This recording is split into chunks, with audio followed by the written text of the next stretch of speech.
चलिए नमस्कार साथियों, जय हिंद जय भारत। मैं ज्योति मेहता एक बार फिर से लाइव जुड़ चुके हैं आपके बीच में। जैसा कि हम लोग यमुनानगर से हर एक अपडेट आपके बीच में लेकर आ रहे हैं महत्वपूर्ण जानकारियों के साथ, तो ठीक उसी प्रकार से मैं बताना चाहूँगी कि रात हो चुकी है, ठंड जो है इस समय पूरे जोर पर आ चुकी है। इस समय पूरा ठंड का मौसम है, लेकिन आज लाइव क्यों आई हूँ इस समय वो भी आपको दिखाएंगे और बताएंगे भी। वीडियो को देखने वालों से अपील है कि शेयर ज़रूर साथ के साथ करें और कमेंट्स में जो भी गेस्ट टीचर्स को सपोर्ट कर रहे हैं कमेंट में सुझाव भी आप लोग ज़रूर दें। चलिए मैं बता दूं, आप मेरे पीछे देख सकते हैं जो पंडाल इस समय लगा हुआ है मेरे पीछे की तरफ से, ये वही गेस्ट टीचर्स हैं हमारे जो लगातार अपनी मांगों को लेकर इस कपकपाती ठंड के अंदर धरने पर जो है बैठे हैं। पीछे बारिश भी रही 3-4 दिन, लेकिन तब भी हौसले इन लोगों के जो है वो बुलंद रहे। टस से मस इनके हौसले जो है वो नहीं हुए। तो आपके बीच में सीधी लाइव तस्वीरें मैं जगाधरी से लेकर आई हूँ, क्योंकि आज सुबह एक वीडियो लाइव और मैंने डाली थी जिसमें किस प्रकार से हमारे सभी टीचर्स जो है अगर यहाँ पर रुके हैं तो साथ ही साथ सफाई का भी पूरा ध्यान यहाँ पर ये लोग रखते हैं, क्योंकि ये इनका इस समय एक घर है और इनकी बैठना हम ये कहेंगे कि मजबूरी नहीं इसको हम कह सकते, यहाँ इनकी एक ज़रूरत है। इसलिए ये सभी टीचर जो है यहाँ पर बैठे हुए हैं। और आपके बीच में सीधी लाइव तस्वीरें सचिन बाबा जी, लोकेशन इस समय जो है आप लोग सभी जानते हैं कि जगाधरी के अंदर, आप मेरे पीछे भी देख सकते हैं, एक बार मैं रोड भी दिखा दूँ। जगाधरी के अंदर इस समय हम लोग मौजूद हैं। यहाँ पर जो है पिछले कई दिनों से जो है यहाँ पर गेस्ट टीचर्स हमारे लगातार धरने पर बैठे हुए हैं। 15 दिन का इनका जो है एक धरना, छोटा सा एक धरना लगाया गया था, रोड खाली कर दिया गया था और एक साइड पर धरना जो है वो चल रहा था लगातार। तब तक चलेगा जब तक जो है मांगों की सुनवाई नहीं होती। चलिए एक बार बातचीत करने की भी कोशिश ज़रूर करेंगे। यहाँ आप लोग देख सकते हैं अलग अलग जिलों से यहाँ पर जो है ड्यूटियाँ बांटी गई हैं। कभी यहाँ पर फरीदाबाद की टीम आती है, कभी करनाल की, कभी गुड़गावा की, कभी कहीं की। हर एक अलग अलग जिलों से जो है यहाँ पर टीमें यानी 5-5 मेंबर जो है वो यहाँ पर ड्यूटियाँ लगातार अपनी दे रहे हैं। और वही दूसरी तरफ अगर बात करूँ तो इनका पैनल जो है वो चंडीगढ़ में लगातार बात करने में जो है वो वहाँ पर जा रहे हैं कि किसी तरह से जो है समस्या का हल जो है वो निकल जाए। बता दें कि इतनी कपकपाती ठंड में और त्योहारों में अपने घर से दूर रहना एक मजबूरी इस समय जो है वो बन चुकी है। परिवार इन सबका भी है। ठंड के अंदर रजाई से हाथ निकालते हुए हम सबके हाथ कांपते हैं, लेकिन आप देख सकते हैं किस तरह लगातार धरने पर यहाँ पर जो है अलग अलग जिलों से यहाँ सभी आकर बैठे हुए। एक बार बातचीत करने की कोशिश ज़रूर हम लोग करेंगे। सत श्री अकाल सर, माइक ले लो। क्या नाम है सर आपका? मेरा नाम नरेंद्र सिंह संधू। कहाँ से है सर आप? जिला करनाल से। करनाल से आप इतनी दूर यहाँ पर पहुँचे हुए हैं। 5-5 लोगों की यहाँ पर ड्यूटियाँ लगाई गई थी कि 5 आज अलग से आएंगे, 5 अलग से आएंगे। क्या कहना चाहेंगे? सरकार को फिर भी शर्म नहीं आ रही? देखिए मैडम, हम अपने हकों की लड़ाई के लिए लगातार आज 22वां दिन है जी।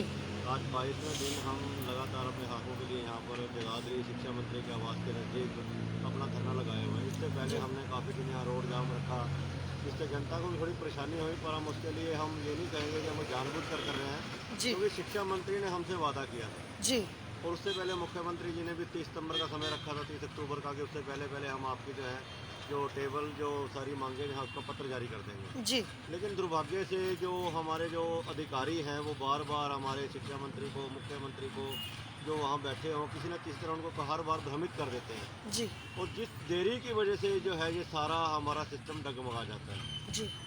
और ये लड़ाई वैसे तो हमारी ये शुरू से चल रही है, लेकिन जब से बीजेपी गवर्नमेंट सत्ता में आई है 2014 से पहले रामविलास शर्मा जी प्रदेश अध्यक्ष थे, उन्होंने जंतर मंतर पर हमसे लिखित में वादा किया था जी। और उसके साथ अनिल विज जी भी थे, कैप्टन अभिमन्यु भी जी थे।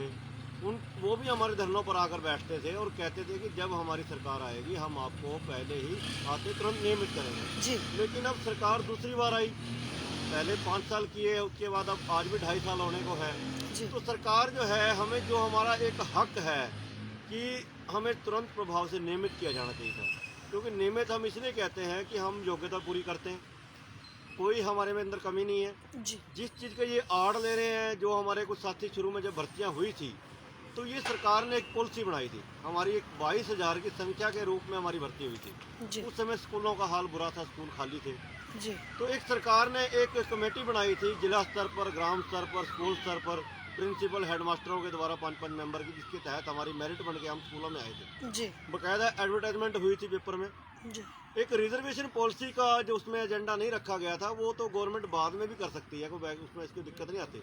जी जी उसमें किया था, लेकिन उसका पूरा थोड़ा समझ वजह से थोड़ी दिक्कत आई थी। तो लेकिन आज हमारी मुख्य मांग क्या है कि अब जैसे शिक्षा मंत्री के साथ मुख्यमंत्री की जैसा हमारी काफ़ी देर से बातचीत चल रही है हमारे शिष्टमंडल की, जी और उन्होंने हमारी बहुत सी मांगें मान ली हैं, लेकिन मांगे मानने के बाद भी वो हमारा पत्र जारी नहीं करते, यानी वर्बली में ही वो बातें सब हो रही कह है। देते हैं। और अखबारों के अंदर बहुत बार जो है झूठी वाहवाही लुटी जाती है। सर अभी अभी क्षमा चाहूँगी आपकी बात को काट रही हूँ। अभी जो है 2 से 3 दिन पहले हमारे सभी यहाँ पर जो टीचर्स गए थे, वहाँ पर जो पैनल बना हुआ है उसके बारे में भी अखबारों में बड़ी वाई लूटी गई कि हमने जो है समाधान कर दिया टीचरों का। तो वो भी एक सिर्फ कागजी कार्रवाई नहीं थी, सिर्फ एक मीडिया के आगे वाई लूटने का तरीका था ये। देखिए, इसी वजह से तो हमने धरना नहीं उठाया। जी सरकार कहती है कि आप धरना उठाइए, हम कहते हैं कि आप पत्र जारी कर दीजिए, हम धरना उठा लेंगे। जी अगर सरकार पत्र जारी कर देती, जैसा कि 30 अक्टूबर का समय रखा गया था, जी और एक देखो कि एक गांव का सरपंच की भी जबान होती है, बिल्कुल ये हमारे प्रदेश के मुख्यमंत्री हैं, जिनको बार बार जो है ना मतलब शर्मिंदा होना पड़ता है। जी इससे पहले 30 अक्टूबर की जो मांग रखी गई थी वो चली गई, जी। अधिकारियों ने गुमराह किया। उसके बाद दोबारा फिर हमारी मीटिंगें हुई, और अब शिक्षा मंत्री ने कहा था कि आपका 15 जनवरी तक हम आपकी जो है रूल्स रेगुलेशन का लेटर जारी कर देंगे। जी। आज 15 भी चली गई, 15 भी चली गई है। 15 भी चली गई। अब हम कैसे विश्वास कर लें? जी हमें कोई यहाँ चाव थोड़ी है अपने घर बार छोड़कर यहाँ पे ठंड में बैठने का। जी सर, कहीं ना कहीं खतरा भी यहाँ महसूस होता होगा क्योंकि ऑन द रोड है, हाईवे है। खतरा तो देखो होता ही है बाहर। अब देखो यहाँ पर हम सड़क के किनारे पड़े हैं, जी हमारे पीछे से नाला जा रहा है, उस नाले के अंदर मच्छियाँ भी है, मच्छर भी हैं, जानवर भी हैं, जी जी और रात को कोई खतरनाक कोई जानवर भी ऊपर चढ़ सकता है, कोई पता थोड़ी है यहाँ पे किसी जी को। जान का खतरा तो है ही है यहाँ पर, बिल्कुल। और मच्छर भी है, ठंड इतनी है कि आप देख रहे हैं इस समय कितना टेम्परेचर है। बिल्कुल बिल्कुल। तो कम कबाती ठंड के अंदर हम यहाँ बैठे हुए हैं। जी जी लेकिन हम चाहते हैं कि माननीय शिक्षा मंत्री जी, मुख्यमंत्री जी, आप समय रहते आप हमारी मांगों को पूरा करें। जी हम एक शिक्षक समाज से हैं। हम देखो, एक शिक्षक तभी स्कूलों के अच्छा बच्चों को पढ़ा पाएगा जब वो घर से संपन्न होगा। बिल्कुल बिल्कुल। जब वो घर से परेशान होगा, जब उसकी आर्थिक संपदा नहीं होगी, तो वो स्कूलों में क्या शिक्षा देगा? जी। एक तरफ तो हम है कि वो 30-32 हज़ार में काम कर रहे हैं, दूसरी तरफ हमारे साथ जो रेगुलर शिक्षक हैं वो 70-80 हज़ार में हम काम कर रहे हैं। अब एक थाली के अंदर 2 पेट सरकार करती है। और दूसरी बात मैडम, हमें लगे हुए अब 16 साल हो चुके हैं। जी एक लंबा अरसा होता है जी। 10 साल के बाद तो सुप्रीम कोर्ट का भी ऑर्डर है कि अगर किसी कर्मचारी को किसी विभाग में लगे 10 साल हो जाते हैं जी तो गवर्नमेंट उसको नियमित कर सकती है। लेकिन अब 16 साल हो चुके हैं, और 2016 में सुप्रीम कोर्ट का ऑर्डर भी आया था समान काम समान वेतन का, जी तो वो भी सरकार ने अब तक फॉलो नहीं किया। अगर हम सरकार हमें समान काम समान वेतन क्यों नहीं देती? जी सरकार की कहीं ना कहीं नीयत में खोट है, कहीं ना कहीं अधिकारियों की नीयत में खोट है कि वो जानबूझकर जो है गुमराह कर रहे हैं हम लोगों को। और इसी बीच देखिए, एक मेडिकल की जो फैसिलिटी होती है जी वो एक सबसे जरूरी है। आजकल जो प्राइवेट इंस्टीट्यूट हैं वो भी अपने कर्मचारियों को देते हैं, और आज हमारे साथी बिना इलाज के कारण मर रहे हैं। अभी तक हमें मेडिकल फैसिलिटी नहीं दी गई, जी और हमारी जो मुख्य मांगे हैं उन पर कभी गौर नहीं किया गया। हमारी नियमित की मांग है, हमारी समान काम समान वेतन की मांग है। जी जी देखो, सरकार जब कोई अपने बारे में कुछ सैलरी बढ़ानी होती है, अपनी कोई सुविधा लेनी होती है, तो एकदम से किसी से समर्थन नहीं लेते, तुरंत कर लेते हैं। लेकिन जब जनता को या कर्मचारियों को सहूलत देनी होती है तो इनको पता नहीं क्या सांप सूंघ जाता है, किस वजह से पीछे हट जाते हैं। जी और जबकि देखिए कि हमारा राइट है, एक ह्यूमन राइट है हमारा, और हम अपने अधिकारों की लड़ाई लड़ रहे हैं। जी और बीजेपी गवर्नमेंट ने सत्ता में आने से लिखित में वादा किया था, और मैं तो चाहता हूं कि आगे से ऐसा कोई सुप्रीम कोर्ट को या हाई कोर्ट को नियम बनाना चाहिए कि जो भी पार्टी सत्ता में आए वो जो एक घोषणा पत्र जारी करे, अगर वो उसको इम्प्लीमेंट नहीं करती तो उसमें पेनल्टी होनी चाहिए, जी। उसकी कोई जवाब नहीं होनी चाहिए, ताकि जनता पागल ना बने, जनता गुमराह ना हो। जी। हमने बीजेपी को 2 बार सत्ता में आने का मौका दिया, जी चलो पहली बार कहीं कमी रहेगी, दूसरी बार फिर हमने मौका दिया, जी। लेकिन अब भी देखो कितना समय जा चुका है। बिल्कुल। तो सर अब क्या जो है लाइव टेलीकास्ट के माध्यम से सभी, क्योंकि बहुत दूर दूर से लोग देखते हैं हमें, तो क्या संदेश अपने बाकी गेस्ट टीचर जितने भी भाई बहन हैं, क्या संदेश देना चाहेंगे? देखिए, हम तो सभी भाई बहनों को ये संदेश देना चाहेंगे कि देखो, ये संघर्ष की लड़ाई है, और हम बच्चों को पढ़ाते हैं, एकता में बल होता है, यूनियन स्ट्रेंथ। जी और मैं चाहता हूँ कि सभी गेस्ट टीचर जो हैं एकजुट होकर अपने हकों की लड़ाई लड़ें, जी। और जब तक हम नियमित नहीं होते तब तक जो हमारा नेतृत्व कर रहे हैं हमारी बहन मैना यादव हैं जी और उनकी जो पूरी टीम है, पारस शर्मा जी है, राधे कृष्ण जी हैं, प्रदीप बतान जी हैं, उपाध्यक्ष जी हैं। जी जी तो ये सारे के सारे मेंबर, इनका हौसला तभी बढ़ेगा जब हम इनके पीछे बैकबोन की तरह एक संख्या बाहुबल के रूप में रहेंगे। जी जी और मैं ये चाहता हूँ कि जिस दिन हमारे गेस्ट टीचर पूरे तन मन धन के साथ, जिस दिन एक दिन पे पूरी संख्या सड़कों पे आ जाती है, जी जी तो सरकार तो उतने घुटनों को बल आ जाएगी।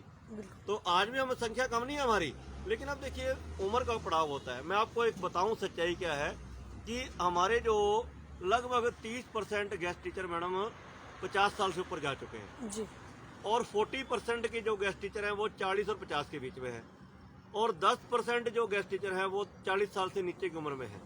तो अब इस उम्र के अंदर आकर सबको अपने बच्चों की परेशानी है, उनके भविष्य की परेशानी है, किसी के बच्चे शादी के लायक हो गए हैं, किसी ने अपने बच्चों को सेटल करना है, बहुत सारी परेशानियां हैं। बहुत हमारी मैडमें हैं उनको घरेलू परेशानियां हैं और मातृशक्ति को तो आप समझते हैं घर के अंदर बहुत सारे काम होते हैं। बिल्कुल बिल्कुल तो उनके लिए घर बार छोड़कर आना हर जगह बड़ा मुश्किल का कार्य होता है। तो सरकार को ये समझना चाहिए, ये मत समझे कि ये केवल 100, 200 या 1000 लोग हैं। मैं ये मैसेज देना चाहता हूँ सरकार का, हम 1000, 2000 नहीं, हम पूरे 14,000 है और 14,000 मल्टीप्लाई बाय 10 कर लो आप कि हमारे साथ 10-10 मेंबर हमारे और जुड़े हुए हैं घर के, तो ये संख्या कहाँ जाती है? कहाँ जाती है? बिल्कुल सही तो बात है सर, सरकार को बहुत ये बढ़िया। सोचना चाहिए इस चीज का कि ये मैसेज जाता है सरकार को कि ध्यान रहे सरकार को कि हमारी संख्या कम नहीं है, हमारे जी, जी। रिश्तेदार भी हमारे साथ हैं, जी जी हमारे मित्र प्यारे भी हमारे साथ हैं, बिल्कुल। वो भी हमारी परेशानी को समझते हैं और हम अध्यापक समझते हैं और जी, जी। गाँव में जहाँ भी हम बात रखते हैं लोग हम पे विश्वास करते हैं। जी तो आने वाला समय मैं चाहता हूँ कि अगर बीजेपी गवर्नमेंट दोबारा अपने आप को सत्ता में लाना चाहती है, दोबारा अगर ख्वाब देख रही है, तो समय रहते ये ना सोचिए कि हम इलेक्शन के पास आकर सारा काम करेंगे, उसका जनता कोई श्रेय नहीं देगी। अगर इनके दिमाग में ये बात है कि अभी 2.5 साल पड़े हैं, इलेक्शन के पास आकर इनको देंगे, अगर उस समय दे भी देंगे तो उसका कोई एहसान नहीं होगा। जी, ये हर सरकार करती है, बिल्कुल। अगर समय रहते अब दे देती है तो ये आसान होगा और जनता सोचेगी दोबारा इनको सत्ता में लाने के लिए। जी तो ये अपने दिमाग से निकाल दे इस बात को। जी हाँ, बहुत बहुत धन्यवाद सर जुड़ने के लिए हमारे साथ। तो नमस्कार सर, क्या नाम है जी आपका? प्रदीप। जी क्या कहना चाहेंगे सर? मैं सिर्फ ये कहना चाहूँगा जी, क्योंकि सरकार से हमारी बातचीत होती है लगातार, जी। उसमें मैं भी शामिल होता हूँ जी हर बातचीत में। तो आज जो हमारी मांग है, वैसे तो हमारी बेसिक मांग है कि हमें रेगुलर किया जाए। 2014 में सरकार का भाई साहब ने बताया कि सरकार का बीजेपी का वादा था जी कि रेगुलर का, परंतु आज हम कहीं भी अगर समझौता कर रहे हैं तो उसका मेन कारण, सबसे मेन कारण मैं आपको बताता हूँ कि हमारे ज़्यादातर साथी हैं जो 50 साल से ज़्यादा उम्र उनकी हो चुकी है जी जी और वो बीमारियों से ग्रसित हैं। उनको मेडिकल की सुविधा सबसे ज़रूरी है। जी आज हमारी सबसे ज़्यादा मांग है, एक तो बेसिक वेतन की थी जो सरकार ने नहीं मानी। जी बेसिक वेतन इतना होता था कि रेगुलर 15 साल अगर आप जेबीटी, टीजीटी, पीजीटी का कैलकुलेशन करें 15 साल नौकरी वाले का, आज हम अपनी जो बेसिक मांग रहे हैं उसकी आधे से भी कम है।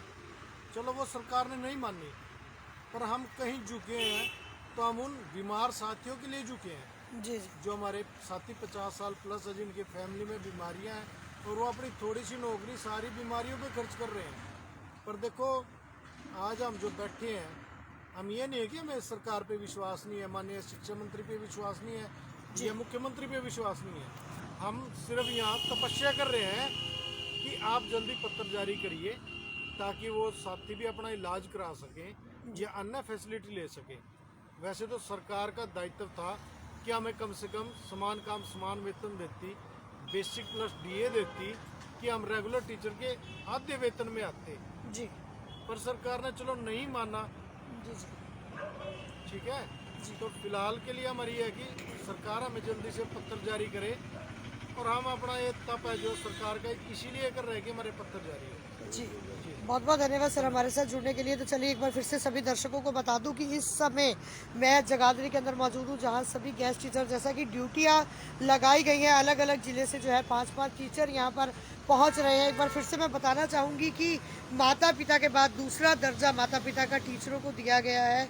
आज वही टीचर जो है लगातार धरने के ऊपर बैठे हैं, लेकिन सरकार की जो आँख है वो नहीं खुल पा रही है। और ठंड आप पीछे टेम्परेचर देख सकते हैं, एक ट्रक भी गुजर रहा है तो बड़ी ज़ोरों से ठंड यहाँ पर लग रही है। और किस प्रकार से दिन रात ये टीचर यहाँ पर धरने पर बैठे। अब देखना ये होगा कि कब तक इनकी मांगों की सुनवाई होती है और कब तक सरकार की आंख खुलती है। तो जो भी इन गेस्ट टीचर्स को सपोर्ट कर रहा है वो कमेंट में अपने सुझाव ज़रूर दें और वीडियो को शेयर ज़रूर करें। चलिए इसी बातों के साथ मैं अपनी वाणी को विराम दूंगी।